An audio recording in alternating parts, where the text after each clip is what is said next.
I am the Elder daughter of Kuldeep Singh Sengar. हम 2 बहनें हैं।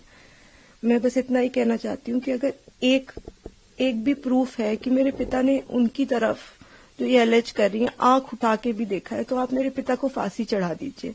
लेकिन प्लीज एक बार मेरे केस के जो सारे फैक्ट्स है वो तो लोगों के सामने आने दीजिए।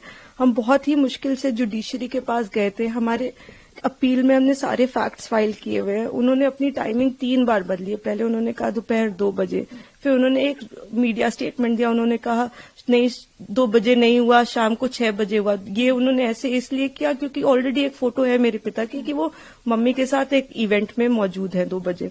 फिर फाइनली उन्होंने जब एफआईआर लॉन्च की उसमें समय बदल दिया, 8 से 8:30 कर दिया।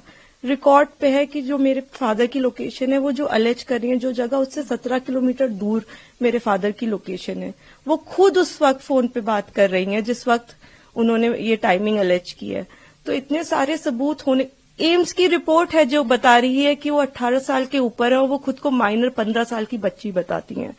मैं बस ये आपके माध्यम से कहना चाहती हूँ कि मैं समझ रही हूँ कि आपकी भावना एक तरफ जुड़ी हुई है क्योंकि आपने ये सारे फैक्ट शायद कभी सुने नहीं है और ना किसी ने हमें नहीं अप्रोच किया कि आप अपना आपके फैक्ट्स क्या है। किसी ने उनसे कभी पूछा कि आप एक सबूत दिखा दीजिए कि आपकी तरफ कुलदीप सिंह सेंगर ने कभी आंख उठा के भी देखा। मैं कह रही हूँ अगर वो दिखा दे तो फांसी दे दे, लेकिन आप इस तरह का अनड्यू प्रेशर बना के, वो उन्होंने क्या किसी को बताया कि वो एक पॉलिटिकल पार्टी से एसोसिएटेड है? 2022 में उनकी मां ने विधानसभा का चुनाव लड़ा हुआ है उन्नाव से। ये सब चीजें वो नहीं बताएंगे क्योंकि वो सब चीजें उनके नैरेटिव को सूट नहीं करता। हम भी 2 बेटियां हैं, 8 साल से ड्यू प्रोसेस, मतलब हम कभी धरना देने नहीं बैठे, हम कुछ नहीं किया, हम ड्यू प्रोसेस पे विश्वास रख के, और आज भी हमें पूरा विश्वास है कि अंत में, क्योंकि हमारा केस इतना स्ट्रांग है, अंत में हमारी जीत होगी। लेकिन 8 साल हो गए। मैं आपसे हाथ जोड़ के विनती करती हूँ कि प्लीज एक बार मेरिट्स पे हमारा केस सुन लिया जाए। हम कोई दरिंदे नहीं है, हम भी नॉर्मल परिवार हैं, और वो हमें कुछ भी पावरफुल बोल ले या कुछ भी कह ले, असल बात तो यही है ना कि 8 साल से इतने सबूत होने के बावजूद वो जेल में बंद है क्योंकि एक बार आपने ऐसा झूठा इल्जाम उन पे लगा दिया।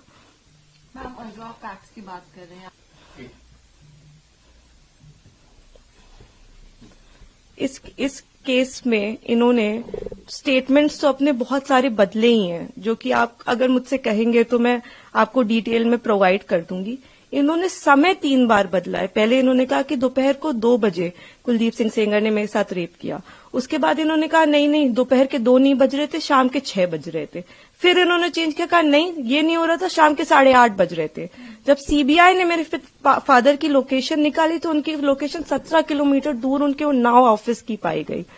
सीबीआई ने दूसरे केस में सीबीआई ने जानबूझ के हमें चार्जशीट किया, और उसके बाद जब दूसरे केस में चार्जशीट लगाई तो हमें पता लगा कि हमने जब वो सीडीआर देखे तो हमें पता लगा कि ये तो उस वक्त पे फोन पे बात कर रही थी। तो सीबीआई ने भी जानबूझ के, आई डोंट नो किस प्रेशर में आके, सारे इंस्टीट्यूशंस, लेकिन सीबीआई ने प्रेशर में आके हम पे इनके कहने पे चार्जशीट लगाई। मैं देखिए किसी पे इल्जाम नहीं लगा रही, मैं बस ये कह रही हूं कि अभी भी ये सारे तथ्य हमारी अपील में मौजूद है। हमारे पास इनका एक रिकॉर्ड है। एक बार हमारी बात प्लीज सुन ली जाए, क्योंकि हम भी बेटियां हैं, 8 साल से इधर उधर भटक रहे हैं। उनके साथ देने के लिए तो बहुत लोग हैं। हम अकेले ही कोर्ट जाते हैं, अगर वो हमें गाली देते हुए भी हमारे बगल से निकल जाती हैं तो उनके पास सिक्योरिटी है, हमारे पास मैडम सिक्योरिटी नहीं है। वो गाली भी देती है तो भी सब कहते हैं कि तुम्हें अपने पापा को निकालना है ना बेटा, तो सीधे देखती रहो, गाली खाती रहो, लेकिन तुम्हें जवाब नहीं देना है। हमने आज तक किसी को जवाब नहीं दिया, यही सोचते हुए, क्योंकि हम प्रोसेस में कि हम हर चीज सही ढंग से करेंगे, हम किसी ऐसे वैसे लोगों के पास नहीं जाएंगे, तो कहीं ना कहीं इतने सबूत है इसमें कि हमें जीत मिलेगी। तो हम उसी का इंतजार कर रहे हैं। हमारी बस हाथ जोड़ के यही कि हम बिल्कुल विश्वास करते हैं, हम सारी संस्थाओं पे विश्वास करते हैं, लेकिन मैं बस इतना प्रे करना चाहती हूँ कि किसी के प्रेशर में आके कोई काम ना हो। आप सबूत देख के काम करिए। अगर सबूतों में हमारे जरा सा भी आपको गड़बड़ लगे तब आप ये काम करिए, लेकिन नहीं है। उनसे कहीं ना वो एक चीज सबूत दिखाए।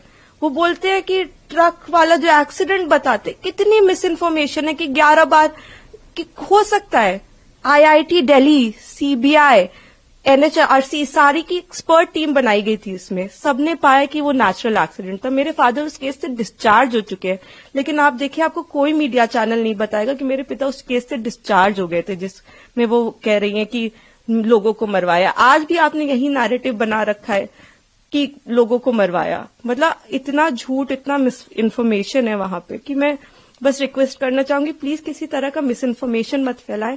आपके जैसे भी सवाल हो आप मुझसे पूछ लें। आप फादर की डेथ की बात करते हैं, मेरे पिता उस वक्त टाउन में ही नहीं थे, he was not even present in Unnao. ये भी एलिगेशंस लगाए गए हैं। जी, मैं इसीलिए मैं ट्विटर पे रोज मुझे रेपिस्ट की बेटी और जाने क्या क्या कहा जा रहा है, तो मैं जानती हूं अगर हम अपने फैक्ट्स भी ट्वीट करते हैं या हम फैक्ट्स भी बताने की कोशिश करते हैं तो हमें बहुत अलग अलग नामों से बुलाया जाता है। हम जवाब भी नहीं दे सकते क्योंकि सारी हमें पता है कि सारी संवेदनाएं वो सब एक तरफ जुड़ी हुई है। हम तो बेटियां है ही नहीं, लेकिन ठीक है हम सब झेल रहे हैं। लेकिन जो आप वही मैं कह रही हूँ ना कि तथ्यों पे कोई बात करे। आप कह रहे विटनेस, किस विटनेस को मरवा दिया? अगर एक रिपोर्ट है कि वो नेचुरल एक्सीडेंट था तो हमने कैसे वो कराया? आप बताइए ना। IIT दिल्ली तो झूठ नहीं बोले, एक्सपर्ट टीम्स बनाई गई, इतना प्रेशर बनाया गया। मेरे घर में रोज रेड मारते थे, रोज मेरी माँ को परेशान करते थे, मुझको परेशान करते थे, क्योंकि उस वक्त भी इसी तरह मीडिया में प्रेशर बनाया गया था। तो मैं बस इतना ही मैं सच में it's my humble request to all of you, आप पहले केस जान लीजिए, आपके जो भी सवाल हो आप कर लीजिए। मैं डॉक्यूमेंट्स लेके आपके सामने बैठने को तैयार हूं, लेकिन प्लीज किसी की कही सुनी बातों पे मेरे पिता के साथ ऐसा मत करिए। 8 साल से हम न्याय के लिए लड़ रहे हैं, प्लीज। मैम, पहले दिल्ली हाई कोर्ट ने उनको बेल, सुप्रीम कोर्ट ने उनकी बेल को रोक दिया है। बहुत बड़ा प्रोटेस्ट भी हुआ इंडिया गेट पे जो उन लोगों ने किया 9 विक्टिम ने, और उसके बाद जो है जंतर मंतर पे प्रोटेस्ट हुआ।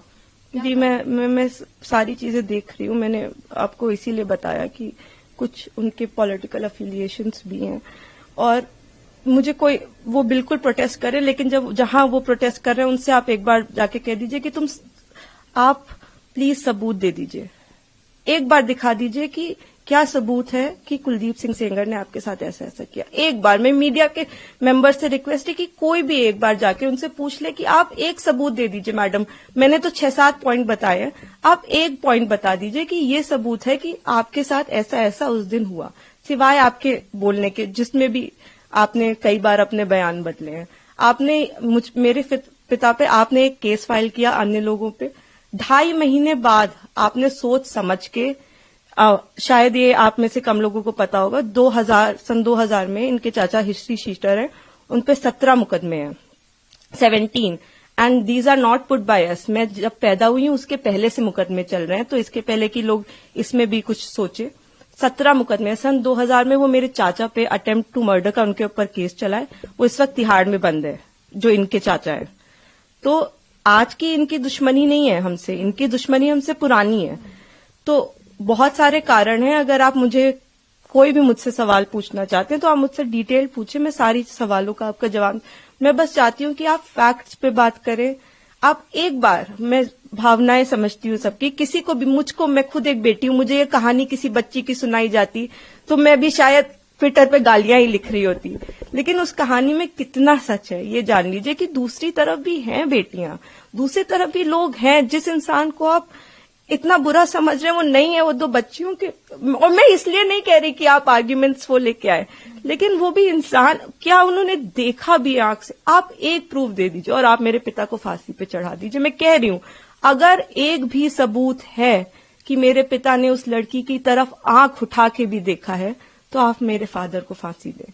लेकिन अगर वो सबूत नहीं है तो हमें पूरा हक है कि हमारे भी सबूत सुने जाएं। प्लीज हमें वो मौका दीजिए। तो मैम, आपने फैक्ट्स का जिक्र किया है, तो जब इनको बेल दी तो क्या इन्हीं फैक्ट्स के बेसिस पे बेल मिलती है, कहना सही होगा? बिल्कुल। आपने शायद डिटेल्ड ऑर्डर देखा होगा, उसमें मेरे जो सीनियर एडवोकेट रहे उन्होंने, मिस्टर एन हरिहरन जी, उन्होंने सारे पॉइंट्स पे आर्ग्यू किया था। उन्होंने आर्ग्यू किया था कि ये माइनर नहीं थी, एम्स की रिपोर्ट है। उन्होंने आर्ग्यू किया था कि 3 अलग अलग इन्होंने टाइम बताए। उन्होंने आर्ग्यू किया था कि हमारे पिता की CDR लोकेशन 17 किलोमीटर दूर थी। उन्होंने आर्ग्यूमेंट किया था कि ये फोन पे है। आप, ऐसा नहीं है कि कोर्ट के सामने हमने जाके कह दिया हम पब्लिक सर्वेंट नहीं है और कोर्ट ने कहा कि आप रिहा हो जाइए। हमने सारा पूरी चीज कोर्ट के सामने प्रस्तुत की और हर चीज लीगली हुई है। मैं कह रही हूँ कि जो लोग ऑर्डर का ऑपरेटिव, आप पूरा ऑर्डर पढ़िए ना, कि क्या हमारी तरफ से सिर्फ एक ही आर्ग्यूमेंट किया गया है। हमने पूरी चीज, हमने 5 पॉइंट अपने कोर्ट के सामने रखे हैं। तो अभी आखिरी सवाल है मैम मेरा आपसे, अभी सुप्रीम कोर्ट ने ब्रीफ को आप कैसे देखते हैं? देखिए, ये तो आप लोग बेहतर समझते हैं कि वेकेशंस में, और आपने मुझे ऑलरेडी बताया ही, लेकिन हमें जुडिशरी पे पूरा विश्वास है। हम 8 साल से इसी विश्वास पे जिंदा हैं, क्योंकि हमें जुडिशरी पे विश्वास है, हमें इस प्रोसेस पे विश्वास है कि एक ना एक दिन इतने अच्छे सबूत हैं, और जब तक मैं जिंदा हूं तब तक तो वो कागज कोई नहीं मिटा सकता, वो फैक्ट्स कोई नहीं मिटा सकता। तो उन फैक्ट्स के होप में कि ये एक दिन सबके सामने आएंगे, मैं जिंदा हूं। और मैं यही कहना चाहती हूँ कि प्लीज किसी भी इंस्टीट्यूशन पे आप अपनी भावनाओं पे आके मत प्रेशर बनाएं। आप एक बार फैक्ट समझ लें, आप समझ लें कि आप क्या सपोर्ट कर रहे हैं, किस चीज का सपोर्ट कर रहे हैं। आपने सिर्फ एक साइड सुनी है अभी, और दूसरी तरफ को जानने की कोशिश भी नहीं की। तो थोड़ी कोशिश करके, बाकी हमें पूरी उम्मीद है कि हम आगे इसमें जीतेंगे ही। हम उम्मीद पे ही 8 साल से जी रहे हैं, लेकिन होपफुली कि हमारे फैक्ट्स इस बार इग्नोर नहीं किए जाएंगे। हमें पूरी उम्मीद है कि हम सुप्रीम कोर्ट से जीतेंगे। Thank you.